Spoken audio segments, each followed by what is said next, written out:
Ассалаумағалейкум қадірменді қазақ елі, өзіңіз көріп жатқаныңыздай бұл жерде Әбілқайыр ханның Нәдір шахқа, Иранның шахына жазған хаты, яғни оның түпнұсқасы.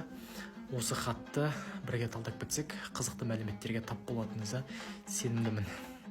Бұл Әбілқайыр ханның жазған хаты, бұл дәптерге түртіп жазғаным. Әбілқайыр хан өзінің сөзін былай бастайды. Тәңірі Тәбәрәк ва Тәғәлә хәдретләрінің латф ихсан илә ва жүмлә мұсылманның хукімдары Әбілқайыр Мұхаммед Қази Баһадур хан деп жазып жібереді. Ал бұның аудармасы Тәңірі Тәбәрәк ва Тәғәлә хәзретінің лүтф ихсаны яки мейірім шапағаты менен және жүмлә мұсылманның үкімдары билеушісі Әбілқайыр Мұхаммед Қази Баһадур хан деп өзін таныстырып кетеді. Кейін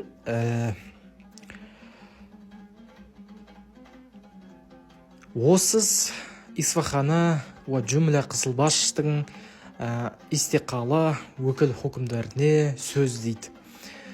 Жар түбі күші болар, жаудың түбі ел болар деген мақалмен жалғастырады. Бұрынғы заманда Науаширван әділ патша бірлен хатымтай жүмрет жау болған, ақырында ел болған деп жазып кеткен. Бұның аудармасы Исфаханның ва жүмлә қызылбастың истиқлалі дербес әміршісі ва күллі үкімдарына сөз, жар түбі кешу болар, жаудың түбі ел болар. Бұрынғы заманда Науаширван әділ падишахпен бірге атымтай жомарт жау болған, ақырында ел, яғни дос болған деп жазады. Сөзің болса сөйле, жауап берейік дейді. Қызылбас шиғи обалына біз қалмайық, мұсылман сүнни обалына сіз қалмаңыз дейді. Егер де сіздің қандай да бір ісіңіз болатын болса, айтып қылысайық, келісейік.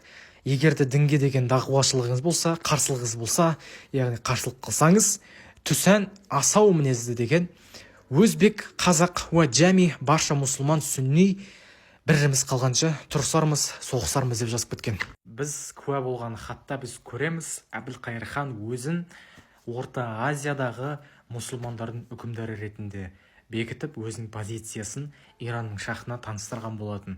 Яғни бұл жерде Әбілқайыр хан қазақ деген ұлттың атынан сөйлеп тұрған жоқ.